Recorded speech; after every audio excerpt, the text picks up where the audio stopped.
सावित्रीबाई फुले जयंती निमित्ताने आपण सर्वजण एकत्र जमलो आहोत. मी मुख्याध्यापकांना आणि शिक्षकांना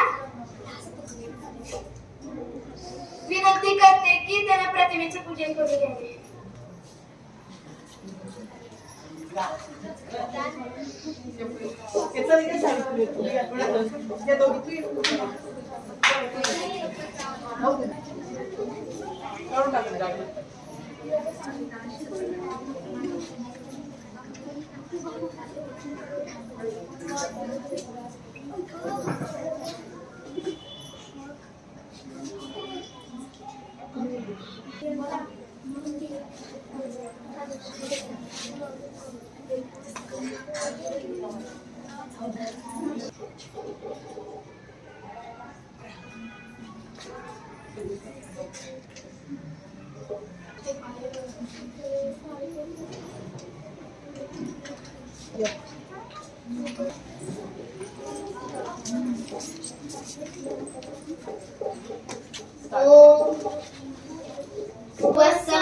तस्सवितुर्वरेण्यं भर्गो देवस्य धीमहि धियो यो न प्रचोदयात्. गुरुर्ब्रह्मा गुरुर्विष्णु गुरुर्देवो महेश्वरा गुरुर्साक्षात् परब्रह्म तस्मै श्री गुरुवे नमः. उपस्थितांचे स्वागत करण्यासाठी इयत्ता 6वी ची मुली स्वागत गीत म्हणतील. मन की वीणा से गुंजित ध्वनि मंगलम स्वागतम स्वागतम स्वागतम. मन की वीणा से गुंजित ध्वनि मंगलम स्वागतम स्वागतम स्वागतम. कैसा पावन सुहावन समय आज है, आप आए अतिथों में सरताज है. देव की भांति पूजन करे आज हम स्वागतम स्वागतम स्वागतम.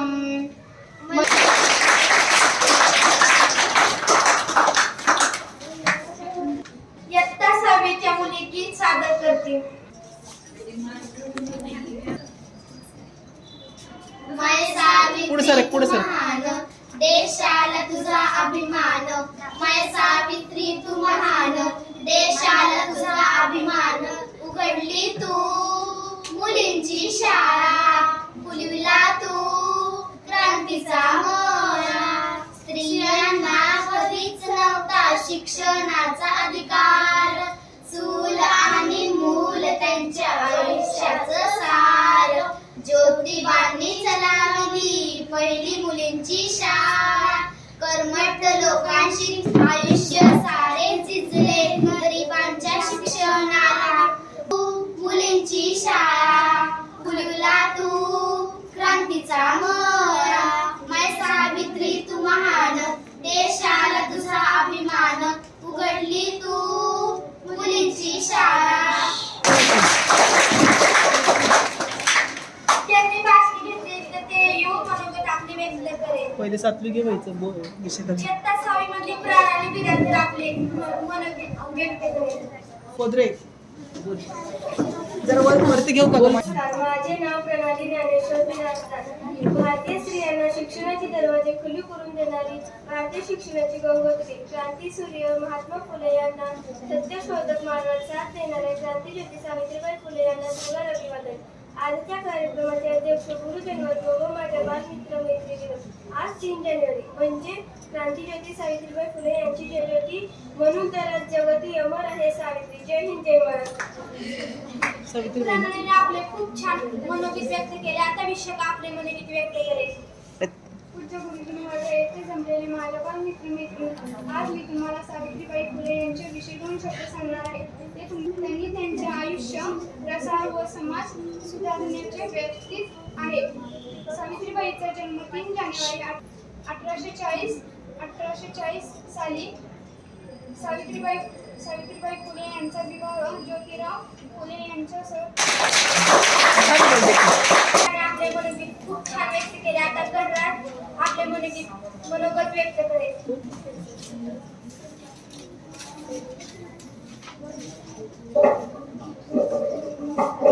Hello Today I am going to tell Mahatma Jyotiba Phule. 3rd July 1869 in the daily history, Mahatma Jyotiba Phule founded a girls' school in Chiklur Kharwada, Pune, in which aged girls were admitted on the first day. This was India's second formal school for the girls. The first one has also founded by the Phule couple. Thank you.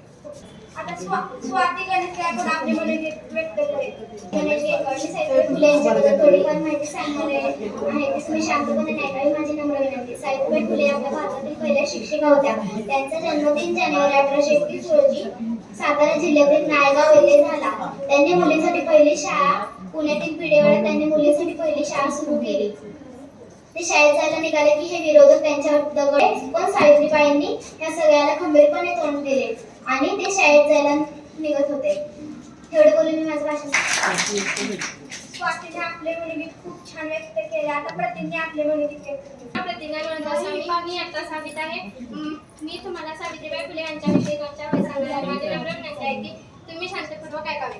Savitribai Phule या भारताच्या पहिली महिला शिक्षिका होत्या. त्यांनी त्यांचे आयुष्य शिक्षण, प्रसार व समाज सुधारण्याच्या कामात व्यतीत केले. सावित्रीबाईंचा जन्म 3 जानेवारी 1831 रोजी सातारा जिल्ह्यातील नायगाव येथे झाला. त्यांचे आईचे नाव लक्ष्मीबाई तर वडिलांचे नाव खंडोजी नेवसे पाटील. चे पती ज्योतिबा फुले यांच्यासह पहिली मुलींची शाळा सुरू केली. धन्यवाद. प्रतिज्ञाने आपले मनोगत खूप छान व्यक्त केले. आता अपूर्व पाटील आपले मनोगत व्यक्त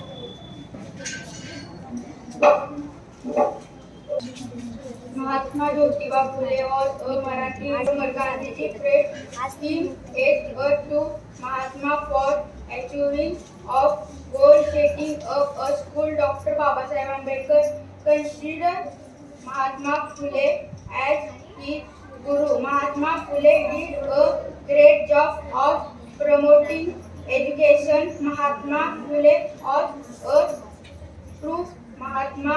He dedicated his entire life of extraordinary. बोलून माझ्या भाषा खूप छान व्यक्त केले. आता साक्षी आपले मनोगत व्यक्त करेल. माझं नाव साक्षी संस्कृत. मी इथला सावित आहे.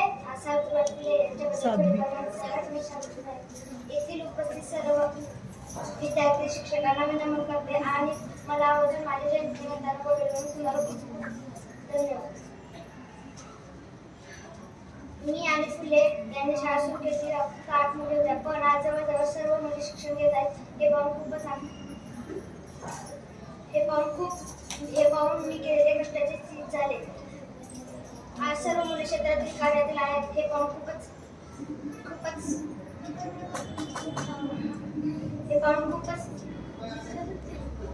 आनंद वाटतोय. मुलींना अशीच प्रगती करा. खूप मोठ्या घराची, देशाची आणि स्त्रियांचे नाव उंच न्या. हात आशीर्वाद देते आणि थांबते. धन्यवाद. जय हिंद. साक्षीने आपले खूप छान मनोगत व्यक्त केले. आता एकदा 7वीतील प्रियंका आपले की सादर करते. झालं तुमच्यामुळे शिक्षणाचा मोठी, प्राप्त झालं तुमच्यामुळे शिक्षणाचा मोठी. महान सावित्रीबाई, महान क्रांती ज्योती. महान सावित्रीबाई, महान क्रांती ज्योती. स्त्री शिक्षणाचा लागला होता प्रथम एक नारा. स्त्री शिक्षणाचा लागला होता प्रथम एक नारा. थक्क होऊन पाहत होता भारत देश सारा. थक्क होऊन पाहत होता भारत देश सारा. स्त्रीचे जीवन म्हणजे चूल आणि मूल. स्त्रीचे जीवन म्हणजे चूल आणि मूल. आज्ञाच्या चिखलातून स्त्री शिक्षणाचे फूल. महान क्रांती ज्योती. यांचं भाषण नको पाठवते मग. मी आपल्या समोर मनोगत व्यक्त करेन.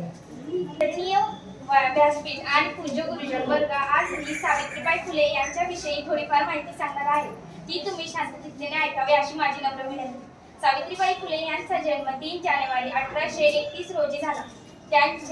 त्यांच्या वडिलांचे नाव खंडोजी नेवसे व आईचे नाव लक्ष्मीबाई होत्या. वयाच्या अवघ्या 9व्या वर्षी त्यांचा विवाह महात्मा ज्योतिबा फुले यांच्याशी झाला. सावित्रीबाईंना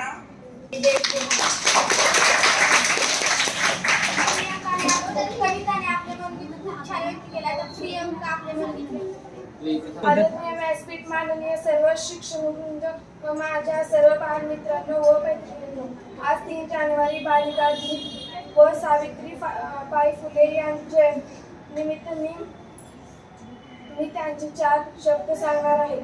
तुम्ही शांत चित्ताने ऐकून घ्या. सावित्रीबाई फुले या भारताच्या पहिल्या महिला शिक्षिका होत्या.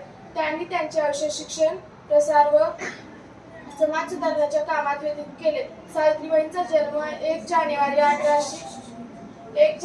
1831 नेवसे पाटील होते. 1840 साली पाया रचला. 1 जानेवारी 1848 ला त्यांनी त्यांचे पती ज्योतिबा फुले यांच्यासोबत पहिली मुलींची शाळा सुरू केली. स्त्रियांनी शिकणे व शिकविणे हे धर्माला अनुसरून नाही असे काही लोकांना वाटे. अशा लोकांनी सावित्रीबाईंना कठोर विरोध केला. सावित्रीबाई शाळेत जायला निघाल्या की विरोधक त्यांच्यावर दगड, शेण व चिखल फेकत व सावित्रीबाईंनी या सगळ्या गंभीरपणे तोंड दिले. 1896-97 सालांदरम्यान पुण्यात प्लेगमची साथ पसरली होती. सावित्रीबाई प्लेगमच्या रोगाची सेवा करीत होत्या. तेव्हा त्यांनाही प्लेगमची लागण. खूप छान मनोगत व्यक्त केले. आता सानिका आपले मनोगत व्यक्त काढा श्रुती दे. मोठ्याने बालिका दिन नाही, देशाला हवे शिवाजी मोठ्याने. म्हणून स्त्रियांना मानाने वागावं. म्हणून स्त्रियांना मानाने वागावं. जिच्या हाती पेन्सिल पाटी, जिच्या हाती पेन्सिल पाटी, तीच सुखाचे म्हणजे काठी, तीच सुखाचे म्हणजे काठी. जब तक सूरज चांद रहेगा, जब तक सूरज चांद रहेगा, ज्ञान बेटियों का सम्मान बढ़ाएगा. ज्ञान सोडून द्या चाली रीती, सोडून द्या चाली रीती. आता मुलींच्या शिक्षणाला देऊ गती, आता मुलींच्या शिक्षणाला देऊ गती. मुलींचे शिक्षण प्रगतीचे लक्ष. त्यांचं नाही पायलचं. वैष्णवी आपले मनोगत व्यक्त करेल. आपले मनोगत व्यक्त करेल. सावित्रीबाई फुले यांची जयंती या निमित्त आपण एकत्र जमलो आहोत. मी 2 ओळी सावित्रीबाई फुले यांच्याबद्दल माहिती सांगणार आहे. ते तुम्ही शांत चित्ते. रोजी झाला. 31 रोजी सातारा जिल्हा नायगाव येथे सावित्रीबाई यांना लिहायला वाचायला शिकवले. म्हणून ज्योतिराव फुले यांच्या घरच्यांनी त्यांचा विरोध केला. तरीही ज्योतिराव फुले यांनी शिक्षण सुरूच ठेवले. 1848 रोजी पहिली स्त्री शाळा सुरू केली. सावित्रीबाई फुले जेव्हा घरातून बाहेर निघायचे तेव्हा लोक त्यांच्यावर शेण, दगड, मातीचे चिखल काही फेकायचे. ते त्यांना काहीही म्हणत नव्हते. ते म्हणत होते की उलट ते फुलांचे वर्षाव करत आहेत त्यांच्यामुळे. अशा या सावित्रीबाई फुलेंना माझे कोटी कोटी प्रमाण. सावित्रीबाईंनी आपले मनोगत खूप छान व्यक्त केले. आता वैष्णवी आपले मनोगत व्यक्त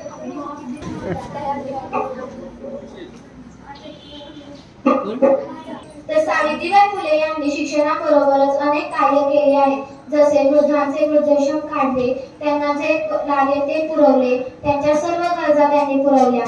तसेच सावित्रीबाई फुले यांनी त्यांचे काव्यसंग्रह अतिशय प्रसिद्ध आहे. जसे की काव्य फुले इत्यादी असे त्यांचे काव्यसंग्रह प्रसिद्ध आहे. त्याचबरोबर त्याच काळात प्लेगची साथ आली. तेव्हा आपल्यासारखी त्यांच्या इथे सोय नव्हती. जसे की ॲम्ब्युलन्सने आपण पटकन हॉस्पिटलमध्ये पोहोचतो अशी त्यांची सोय नव्हती. त्यामुळे जे लोक होती त्यांना प्लेगची साथ जागी मरत होते. अशा परिस्थितीत सावित्रीबाई फुले यांनी दवाखान्यात त्यांना जे लागेल ते पुरवले, त्यांची सगळी सोय केली. सावित्रीबाई फुले यांना प्लेगची साथ झाली. त्या 10 मार्च 1897 रोजी सावित्रीबाई फुले यांचा मृत्यू झाला. अशा थोर व्यक्ती सावित्रीबाई फुले यांना माझ्याकडून कोटी कोटी प्रणाम. आता आठवीच्या मॅडम आपल्याला मार्गदर्शन, शाळेच्या मुख्याध्यापिका आपल्याला मार्गदर्शन. आज क्रांतिज्योती सावित्रीबाई फुले यांचा जन्मदिवस 3 जानेवारी. बघा, जो काळ होता त्या काळामध्ये स्त्रीला बाहेर पडण्याची सुद्धा मुभा नव्हती, घराबाहेर सुद्धा स्त्रीला पडता येत नव्हतं.